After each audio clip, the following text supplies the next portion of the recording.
In the middle of a room full of investors, a young billionaire collapses under the weight of power and expectations.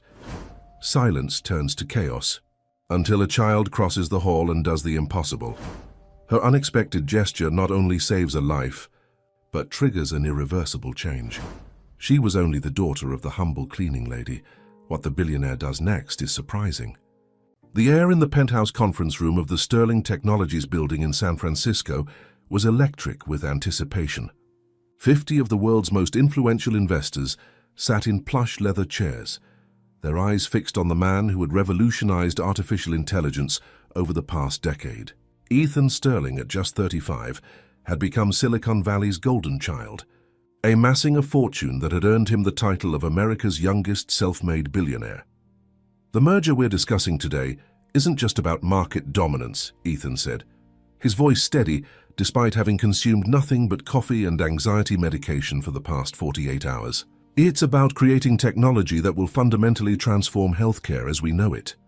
He clicked to the next slide, revealing projections that made several investors nod appreciatively. The Sterling Meditech merger would be the largest in tech history, valued at over $120 billion. Ethan had worked 18 months for this moment, sacrificing sleep, nutrition, and his already fragile personal relationships. Our AI systems will be able to predict disease patterns before symptoms manifest, potentially saving millions of lives, he continued, loosening his tie slightly as the room suddenly felt warmer. The data suggests we could reduce misdiagnoses by 67% in the first year alone. Ethan's vision blurred momentarily. He blinked hard, attributing the dizziness to exhaustion and the cocktail of stimulants and anti-anxiety medications he'd been taking to maintain his punishing schedule.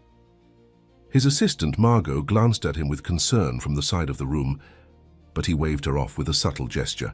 "We've secured preliminary FDA approval for the diagnostic platform," he said, his words beginning to slur almost imperceptibly. "And our trials have shown—" The room began to spin. Ethan gripped the podium, his knuckles white. The faces before him melted into a watercolor of expressions: concern, confusion, alarm. He tried to continue, but his legs gave way beneath him. The last thing he heard was the collective gasp of 50 billionaires witnessing their potential investment collapse, along with his body. In the ensuing chaos, no one noticed the small figure that slipped through the emergency doors that had been propped open by a cleaning cart. 7-year-old Lily Martinez had been quietly reading a medical book in the maintenance closet, while her mother, Rosa, cleaned the executive bathrooms. The commotion had drawn her curiosity. "He needs help!" someone shouted. "Call 911!" another voice commanded, but no one moved. These were people accustomed to giving orders, not performing emergency response. They stood frozen, their collective net worth approaching $1 trillion, yet utterly helpless in this moment of human crisis. Lily approached without hesitation, her worn sneakers squeaking against the polished marble floor. She knelt beside Ethan's unconscious form, her small hands moving with surprising certainty. "He's breathing, but his pulse is fast and weak," she announced in clear, unchildlike terms. "Someone needs to elevate his legs above heart level to improve blood flow to his brain. And loosen his tie and collar. He needs unrestricted airflow." The room fell silent as the child took command. A silver-haired venture capitalist finally stepped forward, following her instructions to lift Ethan's legs. Margot rushed to loosen his tie. "Has he been eating or drinking properly?" Lily asked, looking directly at Margot. I don't think so," Margot stammered. "He's been working around the clock for weeks. He needs fluids immediately," Lily said. "And when the paramedics come, tell them to check for drug interactions. Sometimes medicines that help alone can hurt when mixed together." As if summoned by her words, EMTs burst through the door with a stretcher. They paused momentarily, surprised to find a child directing the emergency response. The lead paramedic quickly assessed the situation and nodded approvingly at Lily. "Good work, kiddo. We've got it from here." Rosa appeared in the doorway, her face flushing with embarrassment when she saw her daughter in the center of attention. "Lily, what are you doing?" "I'm so sorry," she said to the room at large, hurrying to retrieve her child. "Your daughter may have saved this man's life," the paramedic said as they transferred Ethan to the stretcher. She knew exactly what to do. As they wheeled Ethan toward the elevator, his eyes fluttered open briefly. Through the haze, he saw not the concerned faces of his business associates, but the steady gaze of a small girl with intelligent eyes and a determined expression. Their glances held for just a moment before his consciousness slipped away again. Margot approached Rosa, who was now clutching Lily's hand tightly. "I'm going to the hospital with Mr. Sterling. Can I have your contact information? He'll want to thank your daughter when he recovers." Rosa hesitated, her experience having taught her to be invisible in the worlds of the wealthy. "That's not necessary. We were just doing what anyone would do." "Not anyone," Margot insisted, handing Rosa a business card. "Please call this number tomorrow. Mr. Sterling would be very disappointed if he couldn't express his gratitude personally." In the aftermath of Ethan's collapse, the meeting disbanded in disarray. Investors whispered about the stability of Sterling Technologies without its visionary leader. Would the merger proceed? What did this mean for their investments? But in a small apartment in the Mission District that evening, a different conversation was taking place. "Where did you learn those things, Miha?" Rosa asked, as she prepared a simple dinner of beans and rice. Lily shrugged, turning the page of her medical textbook. "From my books, and from watching videos online at the library. The human body is like a machine, Mama. When something goes wrong, there are usually signs and steps to fix it." Rosa studied her daughter with a mixture of pride and concern. Ever since Lily's father had abandoned them before her birth, Rosa had worked double shifts as a cleaner to provide for her precocious child. Lily had taught herself to read at 4 and had developed an insatiable curiosity about medicine and the human body. "That man today, he's very important, very rich," Rosa said carefully. "Money doesn't make his body work any differently than ours," Lily replied matter-of-factly. "His brain still needs oxygen. His heart still needs to pump blood. He still needs water and food and rest." Rosa smiled, amazed once again by her daughter's wisdom. "You're right, Miha. But people like him and people like us, we live in different worlds." "Maybe those worlds aren't supposed to be so separate," Lily said thoughtfully, looking out their window at the city lights glimmering against the darkening sky. "Maybe sometimes they're supposed to come together." Neither of them could have imagined how prophetic those words would prove to be. At San Francisco General Hospital, doctors confirmed what Lily had suspected. Ethan Sterling was suffering from severe dehydration, malnutrition, and dangerous interactions between the prescription stimulants and anti-anxiety medications he'd been taking to maintain his punishing work schedule. As he lay in the private room, connected to IV fluids and monitors, the empire he'd built continued without him.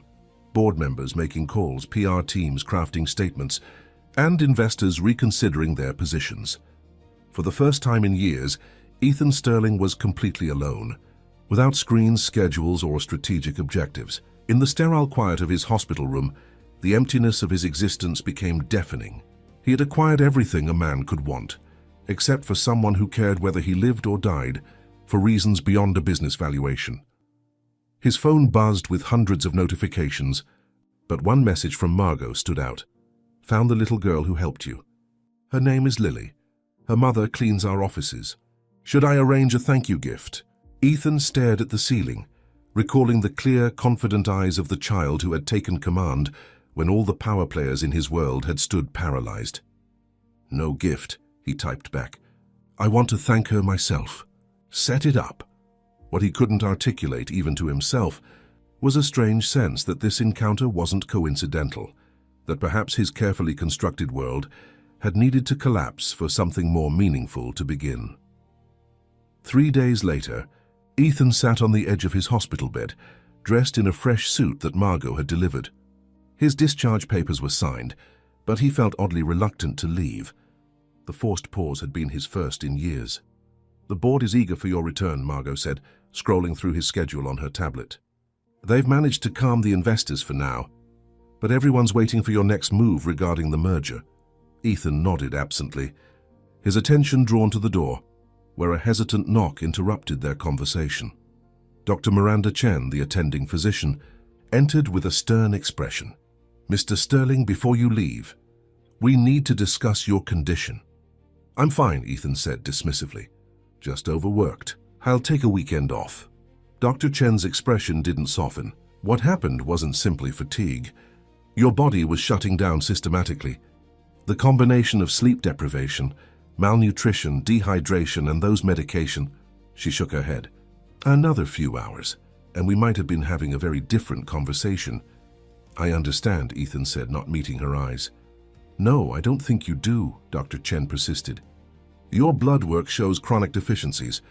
Your heart is showing early signs of stress. You're 35 going on 55. She paused, searching for words that might penetrate his wall of indifference. The little girl who helped you.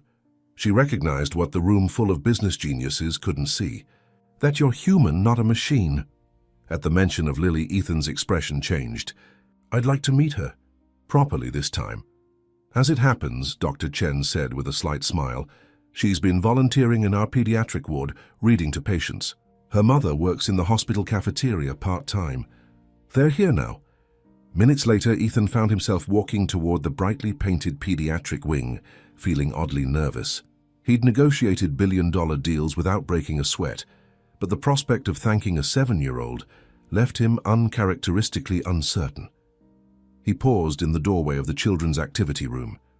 Lily sat cross-legged on a colorful rug, surrounded by young patients as she read aloud from an anatomy book, explaining complex concepts in terms the children could understand. Her voice was clear and confident, her small finger tracing diagrams as she spoke. And that's why your heart is actually a muscle, not just a shape we draw. It's the strongest muscle in your whole body, and it never stops working, not even when you're asleep. A nurse noticed Ethan and whispered something to Lily, whose eyes widened as she looked up. She carefully closed her book and excused herself from the circle. "Hello, Mr. Sterling," she said formally, extending her hand as if she were in a business meeting. "I'm glad to see you're feeling better." Ethan found himself smiling as he shook her tiny hand. "I have you to thank for that, Lily. The doctors told me what you did." She shrugged, uncomfortable with the praise. "I just did what the books say. Nobody was moving, and you needed help." A woman appeared behind Lily, wiping her hands nervously on her cafeteria uniform. Rosa Martinez's face was a study in maternal concern and embarrassment. "Mr. Sterling, I'm Rosa, Lily's mother. I'm so sorry if she disturbed your meeting. She knows she's not supposed to leave the maintenance areas when she comes to work with me." "Please don't apologize," Ethan said quickly. "Your daughter quite literally saved my life. I wanted to thank you both properly." He hesitated, suddenly aware of how hollow material gratitude would seem. Would you both join me for dinner tonight? There's a restaurant I know." Rosa's eyes widened with alarm. "Oh no, that's not necessary. We couldn't possibly." "Please," Ethan interrupted, surprising himself with the urgency in his voice. "It would mean a lot to me." Before Rosa could refuse again, Lily spoke up. "We could have dinner with Mr. Sterling, Mama. He needs to eat regular meals now. The doctor said so, right?" Ethan laughed, genuinely amused for the first time in months. "She's right. Doctor's orders. I need supervision, apparently." Rosa looked from her daughter to the billionaire, clearly torn between ingrained caution and her daughter's determination. Finally, she nodded reluctantly. "Just a simple dinner. Nothing fancy." That evening, Ethan's driver picked them up from their modest apartment. Rosa had changed into her only dress, a navy blue cotton garment she wore for church, while Lily wore a clean school uniform, her hair neatly braided. They sat stiffly in the luxury car, Lily peering out the window with undisguised curiosity, while Rosa clasped her hands tightly in her lap. To their surprise, the car didn't stop at an exclusive restaurant, but at Ethan's penthouse atop Russian Hill. The space was minimalist and impersonal, like an architectural magazine spread rather than a home. Floor-to-ceiling windows offered spectacular views of the bay, the Golden Gate Bridge glowing amber in the distance. "I hope you don't mind," Ethan said as he led them inside. "Restaurants are always a spectacle for me. I thought this might be more comfortable." A private chef had prepared dinner, which was laid out on a table set for 3. Ethan had specifically requested simple, nutritious food, grilled chicken, roasted vegetables, and brown rice, a stark departure from his usual diet of coffee and protein bars. As they ate, the initial awkwardness gradually dissolved. Lily peppered Ethan with questions about his health, his diet, his sleep patterns, interrogating him like a miniature physician. Rather than finding it intrusive, Ethan found himself answering honestly, admitting vulnerabilities he'd concealed even from himself. "Why do you work so hard that you forget to eat?" Lily asked bluntly, spooning vegetable soup into her mouth. Ethan paused, realizing he'd never actually considered the question. "I suppose because there's always more to do, more problems to solve, more innovations to create. But if you get sick, you can't solve any problems," Lily pointed out logically. Rosa gave her daughter a gentle, reproving look. "Lily, Mr. Sterling's work is important. Sometimes adults have responsibilities that are complicated." "Actually," Ethan said, "she's absolutely right. I've been treating my body like it's disposable." He looked at the child with newfound respect. "How did you get so interested in medicine, Lily?" The girl's eyes lit up. "I want to be a doctor someday. I read everything I can find. The librarians at the public library help me. And sometimes when Mama cleans at the medical buildings, the doctors let me look at their books. Lily has always been special," Rosa said softly. "Even as a baby, she noticed everything. By 4, she was reading medical pamphlets in doctors' waiting rooms." As the evening progressed, Ethan found himself increasingly fascinated by this extraordinary child and her resilient mother. Rosa gradually relaxed enough to share glimpses of their life, the struggles of single parenthood, working multiple cleaning jobs, and nurturing Lily's remarkable intellect despite limited resources. "She's been accepted to the gifted program at her school," Rosa said with quiet pride, "but the materials they need," she trailed off, unwilling to complain. Later, as they prepared to leave, Ethan disappeared briefly into his home office. He returned with a stack of medical reference books, carefully selected from his company's research library. "These might be more interesting than my financial reports," he said, presenting them to Lily, whose eyes widened with delight. "Really? I can borrow these," she gasped, running her fingers reverently over the embossed covers. "They're yours to keep," Ethan said, feeling an unfamiliar warmth at her reaction. "Consider it a thank you gift." As his driver prepared to take them home, Ethan found himself reluctant to end the evening. "I'm launching a new healthcare initiative," he said suddenly. "I could use a consultant with your expertise, Lily. Perhaps you and your mother would consider visiting again." Rosa looked uncertain, but Lily nodded enthusiastically. "We could help you stay healthy too," she offered. "You need someone to remind you to eat lunch and take breaks and go to bed on time." Ethan laughed, but there was something poignant in it. "I'm a grown man who apparently needs reminders to perform basic human functions." "How pathetic is that?" "Not pathetic," Lily said seriously. "Just lonely. Lonely people forget to take care of themselves because nobody's watching." Her words hit Ethan with unexpected force, exposing a truth he'd buried beneath ambition and achievement. In that moment, something shifted. A door opening between worlds that had seemed impossibly distant only days before. Back at Sterling Technologies the following Monday, Ethan surprised his executive team by announcing a new direction. The merger would proceed, but with a significant modification. A substantial portion of resources would be directed toward developing treatments for rare pediatric diseases. "We've been focusing on profit margins when we should be focusing on impact," he told the stunned boardroom. "Our AI capabilities could revolutionize how we identify and treat conditions that affect the most vulnerable patients, children with rare genetic disorders." Jeffrey Reynolds, Sterling's chief financial officer, leaned forward with concern. "Ethan, the shareholders aren't going to—" "The shareholders will understand that this isn't just altruism," Ethan interrupted. "It's strategic vision. Breakthrough treatments for rare diseases often lead to broader applications.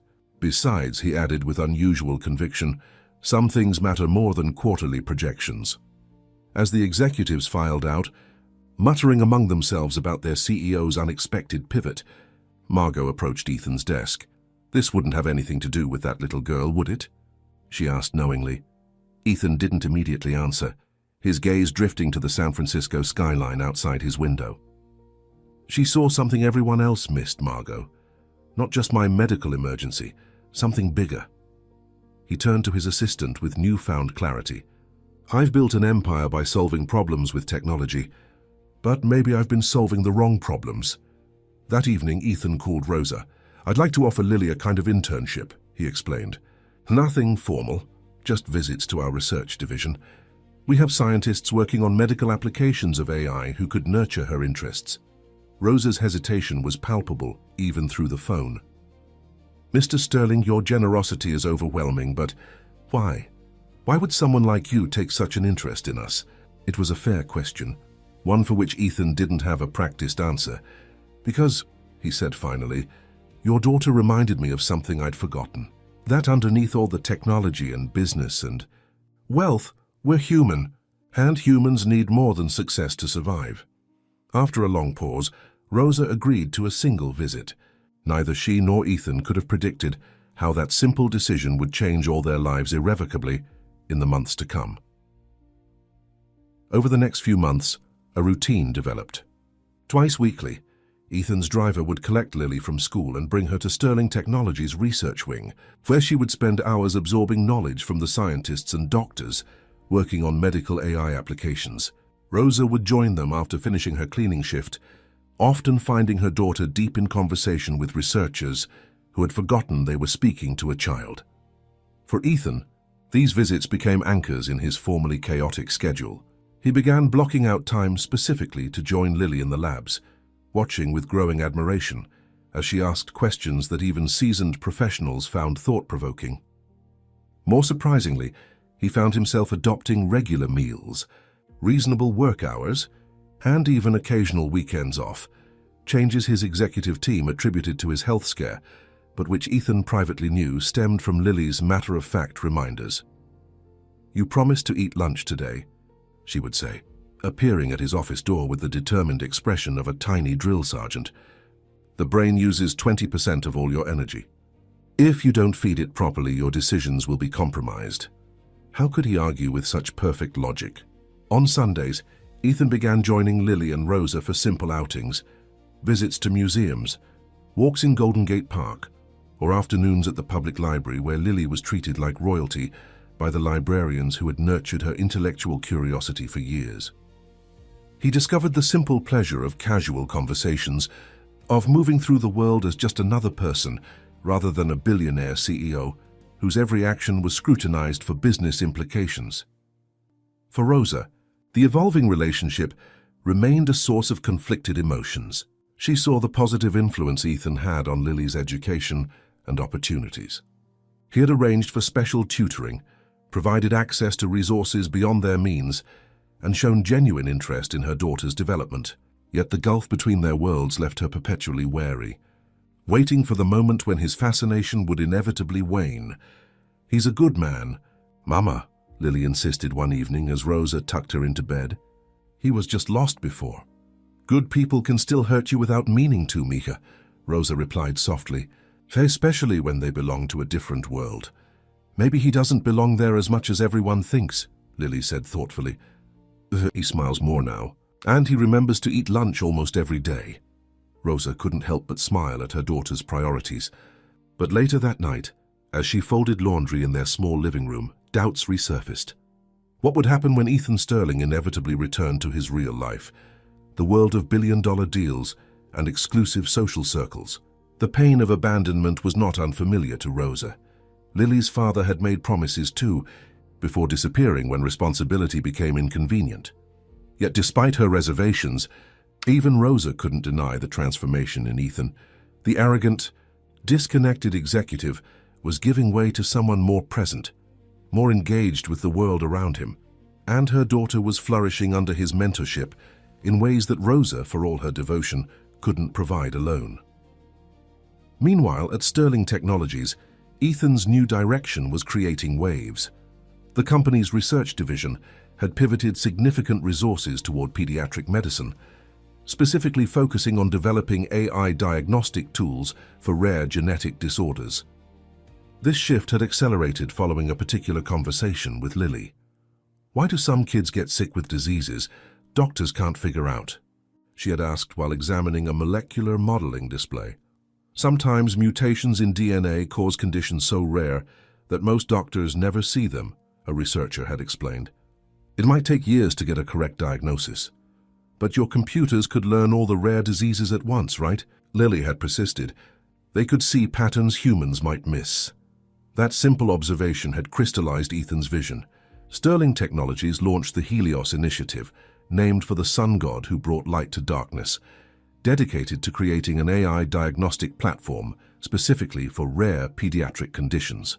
The initiative would provide the technology free to children's hospitals worldwide, regardless of their patients' financial circumstances. Not everyone embraced this new direction. At the quarterly board meeting, tensions erupted into open conflict. This Helios project is bleeding resources that should be directed toward our core business, Jeffrey Reynolds argued, projecting slides showing diverted research hours and funding. The shareholders are getting restless, Ethan. They're questioning your judgment. The Helios Initiative isn't charity, it's innovation, Ethan countered calmly. The pattern recognition capabilities we're developing have applications far beyond pediatric medicine. We're creating entirely new frameworks for AI diagnosis. And since when did rare childhood diseases become your passion? Asked Diane Mercer, a board member with significant investment in the company. This seems like a rather personal pivot. The implication hung in the air. Rumors had begun circulating about Ethan's relationship with a cleaning woman and her precocious daughter. Nothing scandalous, Ethan's interactions with Rosa remained strictly appropriate to us, but the notion that Sterling Technologies' visionary leader was suddenly being influenced by a 7-year-old girl raised eyebrows throughout Silicon Valley. After the meeting, Margot handed Ethan a news tablet. "You should see this," she said grimly. The headline read, "Sterling Strange. New direction, billionaire's health crisis, leads to questionable business decisions." The article questioned whether Ethan's collapse had affected his mental judgment, citing anonymous sources concerned about his uncharacteristic behavior and association with unqualified individuals in medical planning. Ethan's jaw tightened as he read. "Find out who's feeding this narrative," he told Margot. "This isn't random speculation." The source wasn't difficult to identify. Dr. Lawrence Bennett, chief of pediatric medicine at San Francisco Memorial Hospital, and a renowned researcher in his own right, had been publicly critical of the Helios Initiative from its announcement. In interviews and medical conferences, he questioned the ethics of allowing tech companies and their algorithm-driven machines to intrude on the practice of medicine. "There's a dangerous trend of Silicon Valley billionaires thinking they can solve complex medical problems overnight," Bennett told a medical journal. "These tech entrepreneurs have no medical training, no understanding of the physician-patient relationship, and no business inserting themselves and their disruptive technologies into sensitive pediatric care." What the articles didn't mention was that Bennett's own research institute had been developing a competing diagnostic platform, one that would be licensed to hospitals at considerable cost. The Helios Initiative threatened not only his professional authority, but his financial interests as well. The opposition grew more organized when Bennett formed the Medical Ethics in Technology Coalition, a group of physicians and researchers publicly dedicated to maintaining proper boundaries between Silicon Valley and medical practice. Their first target was the Helios Initiative, which they characterized as experimental technology being developed by non-medical personnel with the potential to endanger vulnerable children. Ethan found himself in unfamiliar territory. Throughout his career, business opponents had attacked his companies, his products, his market strategies, but never his character or motivations. The suggestion that the Helios Initiative was somehow exploitative struck at something newly vulnerable in him. "Don't let them distract you," Margot advised, seeing his distress. "This is just competitive tactics. It's more than that," Ethan replied. "Bennett is respected in the medical community. If he convinces hospitals not to adopt Helios, children who could be helped won't be." That evening, Ethan arrived at Rosa's apartment for their now regular Friday dinner with uncharacteristic weariness. Lily immediately noticed. "You look tired," she observed as he helped Rosa set the table. "Did you skip lunch again?" "No, I ate," Ethan assured her with a small smile. "Just dealing with some people who don't understand what we're trying to do with Helios." "You mean Dr. Bennett," Lily said matter-of-factly, surprising both adults. "I heard the scientists talking about him. They said he's spreading lies about our project." "Our project?" Ethan raised an eyebrow, momentarily distracted from his concerns. Well, it was my idea, Lily said with the unself-conscious confidence of childhood. Even if I'm not old enough to write the code yet. Rosa shot Ethan an apologetic look, but he laughed, a genuine, unrehearsed sound that seemed to lighten the atmosphere. You're absolutely right, he agreed. It was your idea, and it's a brilliant one. Dr. Bennett and his friends just don't like change, especially when it comes from outsiders. After dinner, when Lily was absorbed in one of her medical texts, Rosa approached Ethan in the small kitchen where he was helping with dishes, another new habit that would have shocked anyone who knew him in his previous life. This doctor who's attacking your work, she said quietly. Is he dangerous to you? Ethan was touched by her concern. Not to me personally. Just to what we're trying to build. Rosa nodded, wiping a plate with methodical precision. In my experience, powerful men don't like being challenged, especially by those they consider beneath them. Is that how you see me? Ethan asked, suddenly curious. As a powerful man who can't handle being challenged, Rosa met his gaze directly. I used to. Now I'm not so sure. She hesitated before continuing. You've changed since that day in the conference room. But this world you're bringing Lily into, our world and yours mixing together, it has consequences I worry about. I would never let anything happen to Lily, Ethan said, surprised by the fierceness in his own voice. I know you believe that, Rosa replied, but you're fighting other powerful people now. And when powerful people fight, it's usually the vulnerable who get hurt. Her words haunted Ethan that night as he returned to his empty penthouse. For the first time, he fully appreciated the risk Rosa was taking by allowing him into their lives. The trust she placed in him, despite every reason for caution, humbled him in a way his business achievements never had. The following week, Ethan received an unexpected visitor at his office. Dr. Lawrence Bennett had requested a meeting, citing professional courtesy. Curious about this direct approach, Ethan agreed. Bennett was older than Ethan had expected, mid-60s with silver hair and the confident bearing of someone accustomed to deference. He declined Ethan's offer of refreshments with a tight smile. I'll be direct, Mr. Sterling, Bennett began. Your Helios initiative, while no doubt well-intentioned, is creating significant concern in the medical community. So I've gathered from your public statements, Ethan replied evenly. What you may not understand is the complexity of pediatric diagnosis. AI systems, no matter how sophisticated, lack the human judgment developed through years of clinical experience. That's precisely why Helios is designed as a physician's tool, not a replacement, Ethan countered. It identifies patterns and possibilities a human doctor might miss, especially with rare conditions. Bennett leaned forward, his expression grave. My concern goes beyond the technology itself. There are rumors about your unusual development process, that you're allowing a child, a cleaning woman's daughter, to influence medical research priorities. Ethan felt a surge of anger, but kept his expression neutral. I wasn't aware that good ideas were restricted by age or social status, Doctor. This isn't about social prejudice, Bennett said with visible irritation. It's about proper protocols and expertise. The medical community has established pathways for research and innovation that ensure patient safety. Pathways that have failed thousands of children with rare disorders who wait years for accurate diagnoses, Ethan pointed out. Sometimes the established pathways need disruption. The conversation continued in this vein, a verbal chess match with neither man conceding ground. Finally, Bennett stood to leave. A friendly word of advice, Mr. Sterling, he said, his tone belying the description. Technology comes and goes. Reputations in medicine are built over decades.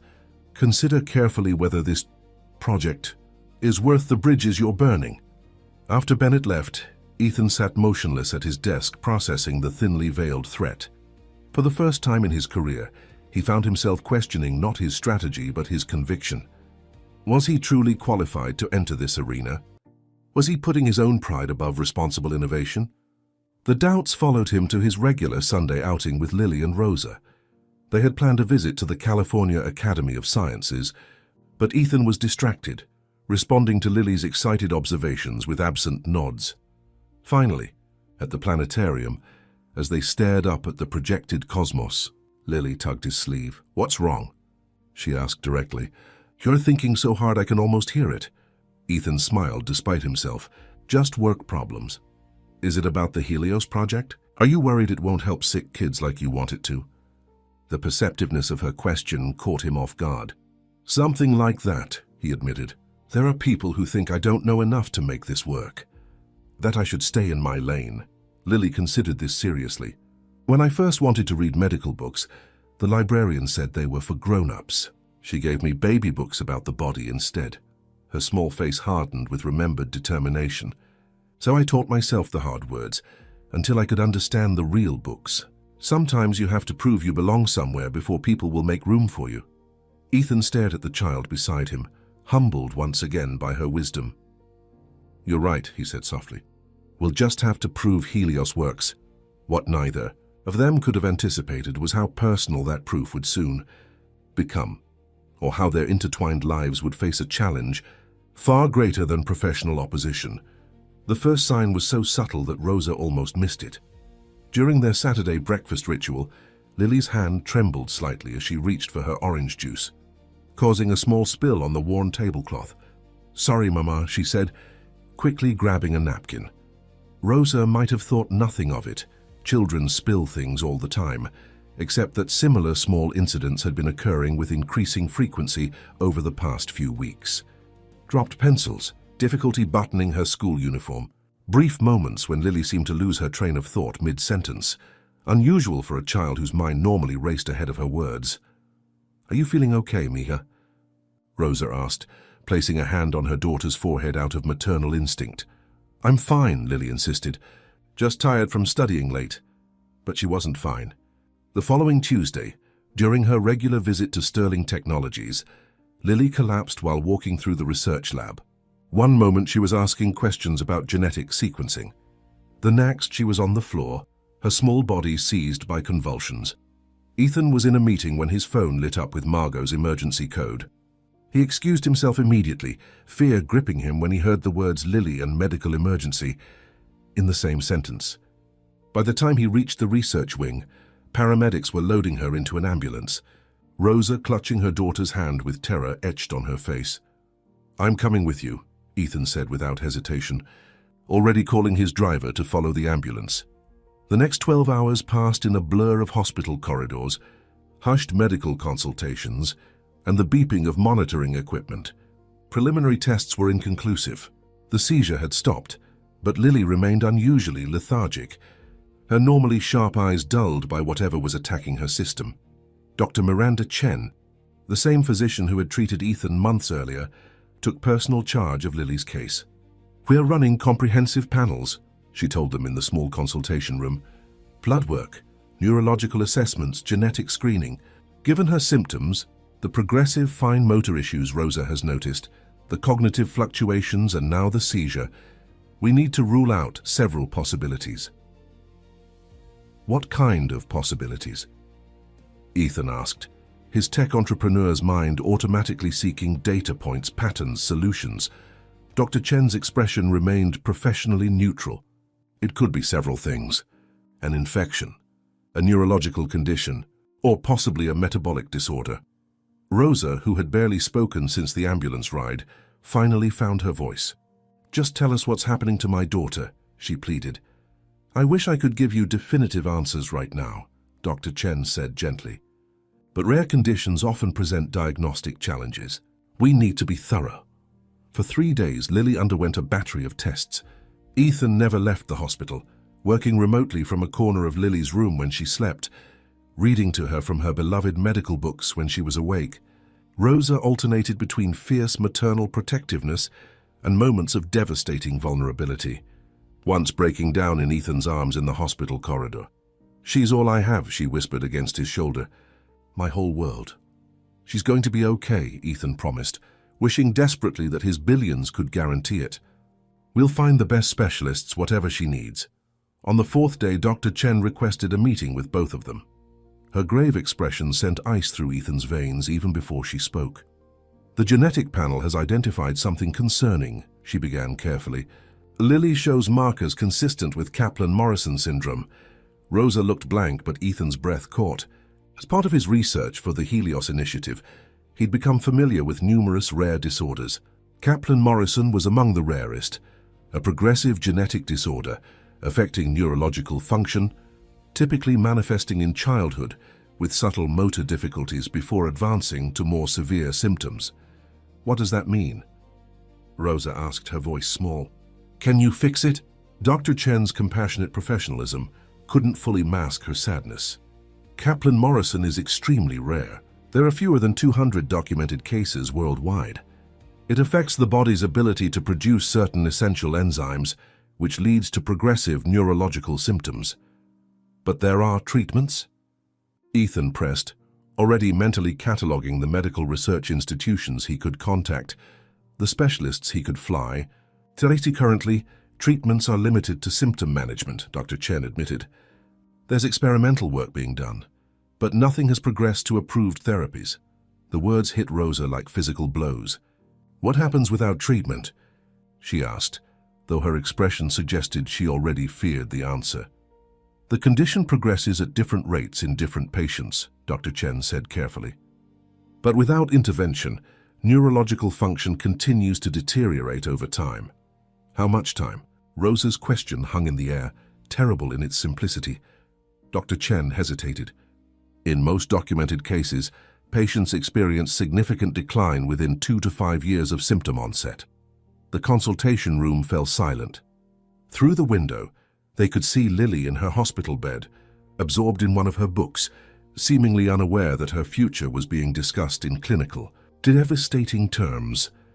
I need to talk to my daughter, Rosa said finally, standing with quiet dignity despite the tears streaming down her face. After she left, Ethan turned to Dr. Chen. There has to be something. Experimental treatments, clinical trials, compassionate use protocols, anything. There's limited research because the condition is so rare, Dr. Chen explained. A few centers are exploring enzyme replacement therapies, but they're years from clinical application. Years she doesn't have, Ethan said, a cold determination replacing his initial shock. What about the research team at Johns Hopkins? Or Mayo Clinic's genetic therapy program? Mr. Sterling, Dr. Chen said gently, I understand your impulse to fix this, but even with unlimited resources, some medical challenges can't be solved immediately. The science simply isn't there yet. But Ethan wasn't listening anymore. His mind was already calculating, planning, marshalling the considerable forces at his disposal. If existing science couldn't help Lily, he would push the boundaries of what was possible. That evening, after Lily had fallen asleep, Ethan found Rosa in the hospital's small chapel. She wasn't praying, just sitting in silence, her normally resolute posture crumpled with grief. I spoke with Dr. Chen about next steps, Ethan said, sitting beside her. There are options we can explore. Rosa looked at him with red-rimmed eyes. She told me the truth, Ethan. There are no real options. Just ways to make Lily comfortable while she couldn't finish the sentence. That's not acceptable, Ethan said with quiet intensity. The Helios initiative was just the beginning. I'm establishing a new research foundation specifically focused on Kaplan-Morrison and related disorders. We'll bring together the top minds in genetic medicine, provide whatever funding they need. Stop, Rosa interrupted, her voice stronger than he expected. This isn't one of your technology problems you can solve by throwing money at it. This is my daughter's life. That's exactly why we have to fight, Ethan insisted. With the resources I can commit. And what happens when your interest fades? Rosa challenged, months of suppressed fears finally surfacing. When the challenge is solved or becomes too difficult. When the next exciting project comes along, we'll still be here, Ethan. Lily will still be sick. Her words struck him like a physical blow. Is that what you think? That Lily and you are just projects to me? Rosa's expression softened slightly. I think you care about us. I believe that. But caring isn't the same as staying when things get unbearably hard. I'm not going anywhere, Ethan said, reaching for her hand. I'm in this with both of you, for as long as you'll have me. Rosa didn't pull away, but doubt lingered in her eyes. You say that now, but you've never had to watch someone you love suffer without being able to fix it. It changes you. Then it will change me, Ethan said simply, but it won't make me leave. The next morning, Ethan set his plan in motion. He called an emergency meeting of Sterling Technologies' executive team to announce his indefinite leave of absence. The company would continue under the leadership of his COO, while Ethan devoted himself to establishing and running the newly created Lilly Foundation for Rare Pediatric Disorders. The boardroom erupted in protest. Jeffrey Reynolds was particularly vocal. "You're abandoning your responsibilities to shareholders for a personal crusade," he argued. "This isn't just irregular. It could be considered a breach of fiduciary duty." Ethan remained unmoved. "My voting shares give me control of strategic direction. That's not changing, but my priorities have." He surveyed the faces around the table, colleagues who suddenly seemed like strangers. Anyone who can't support this transition is welcome to tender their resignation. By that afternoon, news of Ethan's dramatic pivot had hit the financial press. Sterling Technologies' stock dropped 12% in hours. Analysts speculated about his mental state, citing the earlier collapse and now this emotional decision as evidence of instability. Dr. Bennett gave interviews questioning the ethics of channeling research dollars toward a single patient's condition.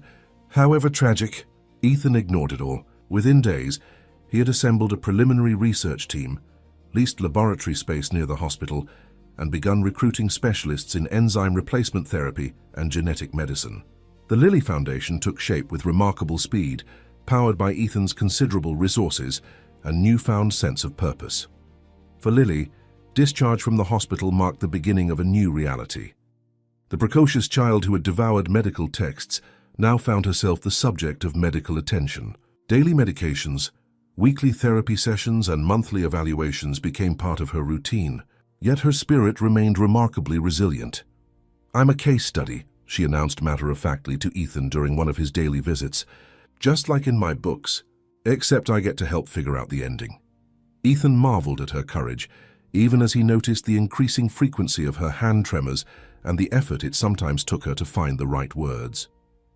The race against her condition's progression added unbearable pressure to the Foundation's work.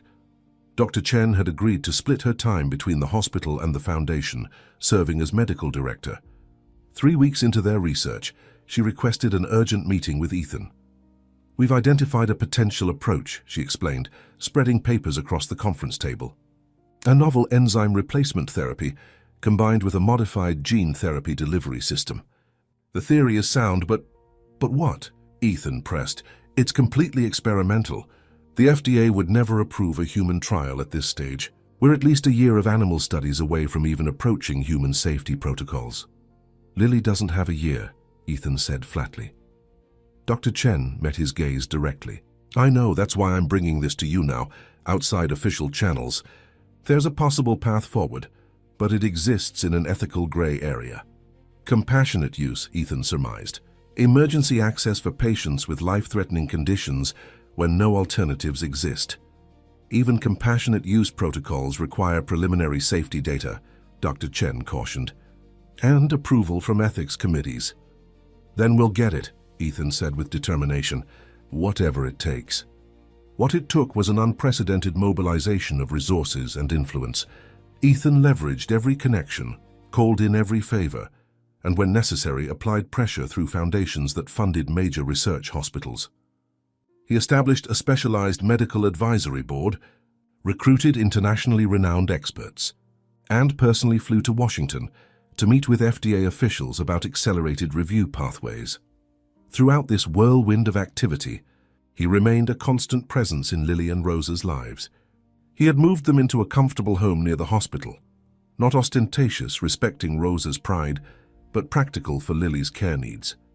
Many evenings found him there for dinner, helping Lily with her increasingly difficult homework, or simply sitting with Rosa after Lily had gone to bed, offering quiet companionship in the face of their shared fear. One such evening, as they sat on the small porch watching the sunset, Rosa turned to him with unexpected vulnerability. "Why are you doing all this?" she asked softly. "Really?" Ethan considered the question carefully. At first it was gratitude, then admiration for Lily's mind, her spirit. But now, he struggled to articulate the transformation within himself. "Now it's because I can't imagine my life without both of you in it." Rosa studied his face in the fading light. "I've been waiting," she admitted. "Waiting for you to realize this is too hard, too messy. Waiting for you to return to your clean, orderly billionaire life. That life feels empty now. Ethan said simply. Like it belonged to someone else. And this doesn't? Playing house with a cleaning woman and her sick child. This is the only thing that's ever felt real, Ethan replied, surprising himself with the raw honesty of the words. Rosa's expression softened. For the first time since Lily's diagnosis, she allowed herself to lean against him, her head finding his shoulder as the sky darkened around them. Just as this fragile personal peace was forming, the professional battle intensified. Dr. Bennett's Medical Ethics Coalition filed a formal complaint with the Hospital Ethics Committee, challenging the accelerated protocol the Lilly Foundation was pursuing. This is preferential treatment based on wealth and influence, Bennett argued in a closed hearing. If this child weren't connected to Ethan Sterling, would we be bending established safety protocols? Are we creating a two-tiered system where experimental treatments are available only to those with billionaire benefactors? The Ethics Committee was divided. Some members were swayed by Bennett's arguments about process and precedent. Others recognized the Foundation's work as potentially groundbreaking for all patients with similar conditions. The deciding vote would come from Dr. Margaret Foster, the committee chair and a nationally respected bioethicist. The night before her decision, Ethan requested a private meeting. In her office, surrounded by medical texts and ethics journals, he made his case one final time. This isn't about special treatment for one child, he insisted. It's about accelerating progress that could help countless others. If we develop an effective approach for Kaplan-Morrison, the same principles could apply to dozens of related enzymatic disorders. Dr. Foster regarded him thoughtfully. Mr. Sterling, throughout my career, I've seen many powerful people try to circumvent medical protocols for personal reasons. But I've rarely seen someone redirect their entire life to address a systemic problem. Then you understand what we're trying to do, Ethan said hopefully. I understand your intentions, she replied carefully. But good intentions don't guarantee ethical outcomes. The protocols exist to protect vulnerable patients from becoming experimental subjects without proper safeguards. And what about protecting them from bureaucratic inertia? Ethan challenged. From dying while waiting for perfect data? Doctor. Foster sighed, the weight of the decision evident in her expression. I'll announce my determination tomorrow, but I want to ask you something first, not as a billionaire or a foundation director, but as a human being. What happens to your commitment, to this research, to this child, if the treatment fails? The question pierced straight to Ethan's core fears. It won't change anything, he said after a long pause. I'll still be there. For Lily. For Rosa. For however long they'll have me. As he left her office, Ethan realized with startling clarity that he had just made the most binding commitment of his life, one that transcended legal contracts, business obligations, or even the experimental treatment's outcome. Whatever happened next, there would be no returning to the man he had been before a 7-year-old girl saved his life in more ways than one. The decision came down on a rainy Tuesday morning. Dr. Foster, speaking to a packed conference room at San Francisco General Hospital, delivered a ruling that attempted to balance competing ethical principles. After careful consideration, the Ethics Committee has determined that the experimental protocol proposed by the Lilly Foundation meets the threshold for compassionate use authorization with conditions, she announced, her voice steady despite the tension in the room. The treatment must include enhanced monitoring protocols, full transparency of data, and the establishment of an independent safety board with authority to halt the process at any sign of adverse effects. Dr. Bennett, seated in the front row, visibly tensed. This sets a dangerous precedent, he objected immediately. You're allowing wealth and influence to circumvent established safety procedures. On the contrary, Dr. Foster countered calmly, we're establishing a framework that could help all patients with rare diseases. The Foundation has agreed that all protocols, methods, and results will be made freely available to the broader medical community. No patents, no proprietary claims. This could accelerate research for numerous conditions beyond this single case. For Ethan, seated beside Dr. Chen at the back of the room, The decision represented not victory but merely permission to begin the real fight. The experimental treatment for Lily would involve a complex regimen of enzyme replacement combined with targeted genetic therapy, an approach that carried significant risks alongside its potential benefits. Later that day, in Lily's cheerful bedroom decorated with science posters and stuffed animals, Ethan and Rosa faced the difficult task of explaining the treatment to Lily herself. Though only 7, her medical knowledge and personal stake demanded her involvement in the decision. "The medicine is experimental," Dr. Chen explained gently, sitting on the edge of Lily's bed. "That means we don't know exactly how well it will work or what side effects might happen." Lily nodded, her expression serious beyond her years. "Like when scientists test new things in laboratories." "Exactly," Dr. Chen confirmed. "You would be the first person to receive this specific combination of treatments." "Will it hurt?" Lily asked, a rare moment where the child beneath the precocious intellect showed through. Rosa took her daughter's hand, struggling to maintain composure. "There might be some discomfort, Mika. The treatments involve injections and some time in the hospital." Lily considered this, her brow furrowed in thought. "But without it, my condition will get worse. My hands will shake more. I might have more seizures and eventually—" She trailed off, aware enough of her diagnosis to understand its progression without needing to articulate it. "This is your decision, Lily," Ethan said softly. "Everyone will support whatever you choose." Lily looked at each of the adults in turn, then down at her hands, which trembled slightly even at rest now. "I want to try," she said finally. "Not just for me, but for other kids who have conditions like mine.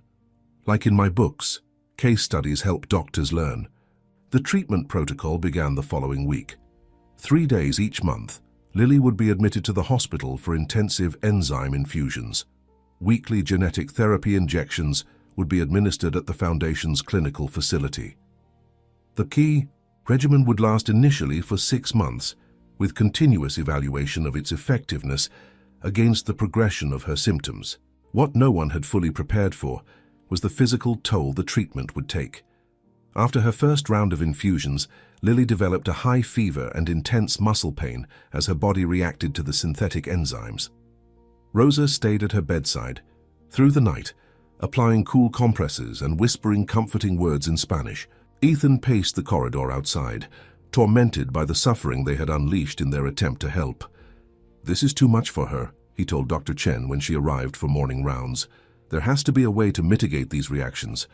We're adjusting the protocol based on these initial responses," Dr. Chen assured him. "This is why we start conservatively and monitor closely. Her body needs time to adapt." As the weeks progressed, Lily's reactions became less severe, but the treatment remained grueling.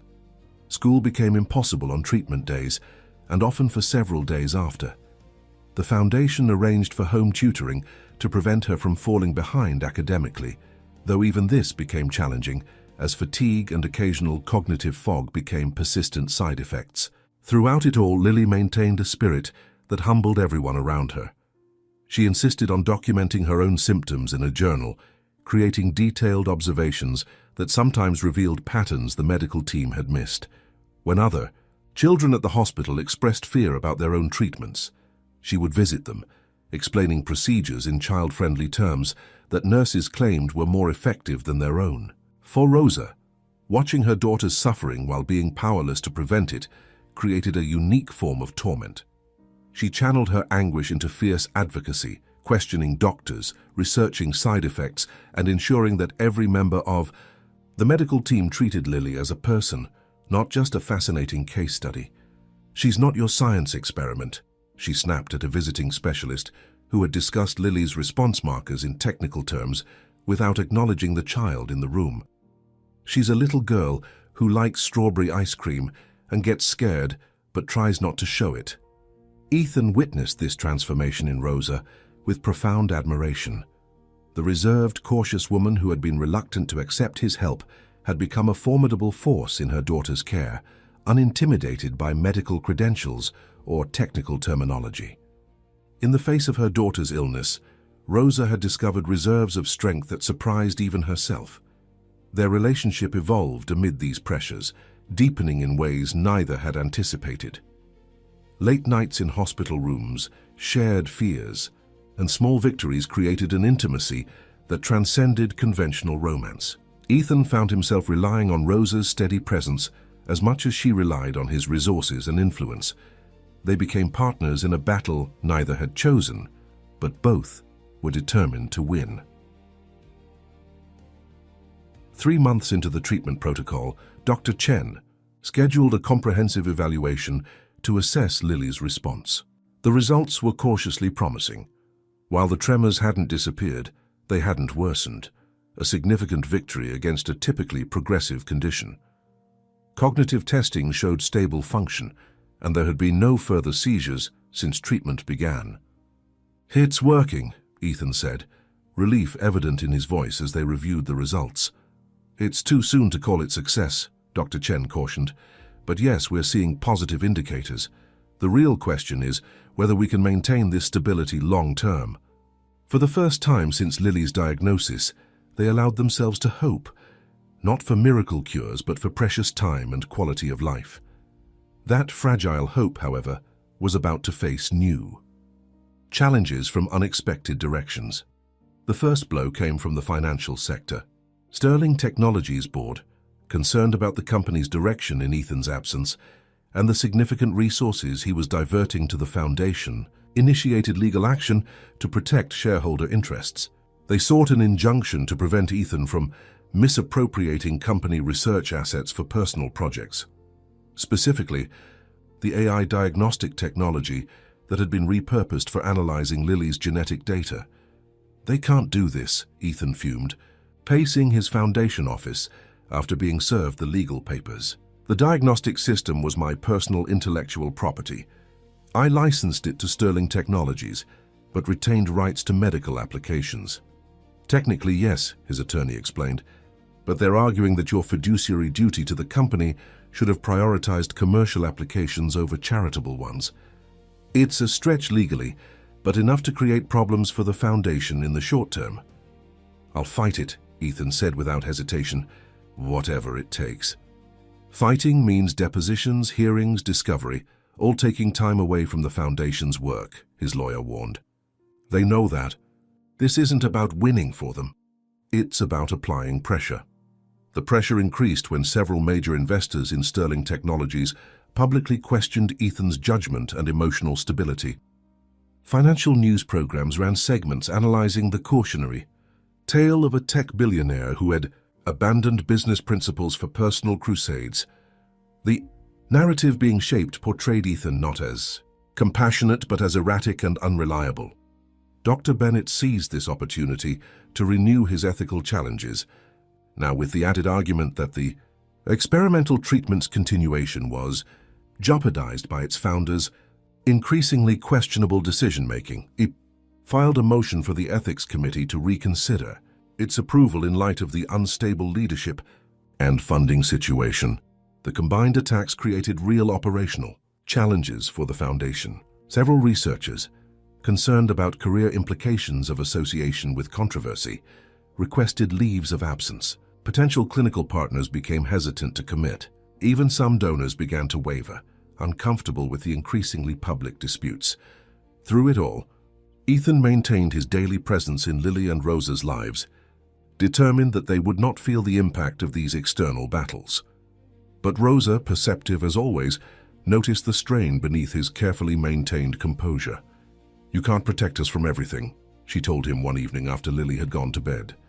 They sat on the small balcony of the apartment, a ritual that had become their private time to decompress. "I see the news. I hear things at the hospital. It's just business maneuvering," Ethan said dismissively. "Nothing for you to worry about."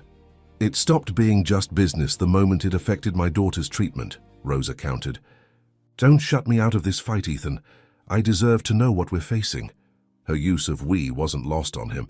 Despite her initial reservations about their worlds colliding, Rosa had fully committed to their shared battle. Ethan realized she deserved the complete truth, however difficult. The board is trying to block access to the diagnostic technology we use to monitor Lily's response to treatment, he explained. And Bennett is using the legal challenges to question the foundation's stability. If either succeeds, it could interrupt the treatment protocol. Rosa absorbed this with the quiet strength that had become her hallmark. Then we fight them, together. I never wanted to drag you and Lily into corporate politics and public scrutiny, Ethan said, regret evident in his voice. We were dragged into something much worse the day Lily was diagnosed, Rosa replied. Everything else is just noise. The next morning, Rosa asked to address the foundation's staff. Standing before researchers, clinicians, and administrators, many with multiple advanced degrees and prestigious credentials, the former cleaning woman spoke with quiet authority. Some of you may know me only as Lily's mother or Mr. Sterling's friend, she began, choosing her words carefully. But today I'm speaking as someone who has watched her child endure more in a few months than most people face in a lifetime. I know you're hearing worrying things about funding and legal challenges. I know some of you are wondering if you should distance yourselves from this work. She paused, making eye contact with key team members. Before you decide, I want you to come with me. She led them to the pediatric treatment room, where Lily was receiving her weekly therapy, engrossed in a book despite the IV in her arm. This is not just a case study or a career risk, Rosa continued. This is my daughter, and what you're doing here isn't just for her. It's for every child whose condition is too rare to attract big pharmaceutical investment, every family told to make their child comfortable because treatment isn't economically viable. If you walk away because powerful people are making threats, who will stand for these children? Her simple, heartfelt words accomplished what Ethan's resources and influence could not. The team recommitted, energized by the reminder of their work's human impact.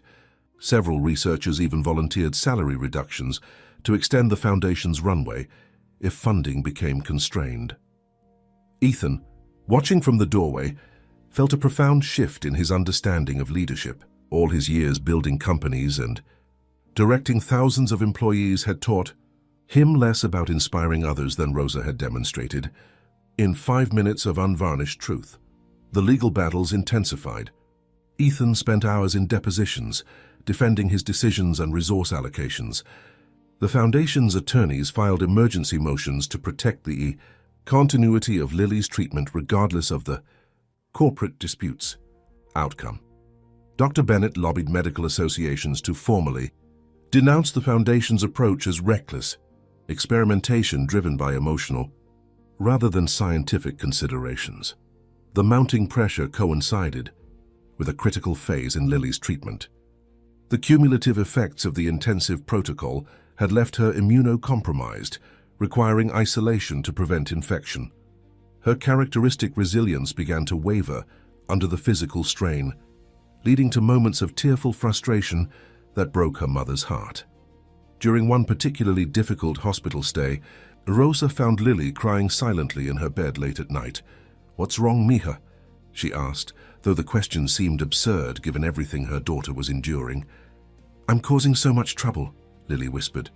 "Everyone's fighting because of me." "No, Cielo," Rosa said firmly, gathering her daughter carefully in her arms. "The fighting is because grown-ups sometimes forget what matters. You haven't caused anything, but Ethan might lose his company, and the doctors are arguing, and you're so tired all the time." Rosa held her daughter's gaze. "Listen to me. Before you came into this world, I was just existing, working, sleeping, surviving. You gave my life purpose, and for Ethan, you saved him twice, once in that conference room and again by showing him what truly matters. Never think you're a burden.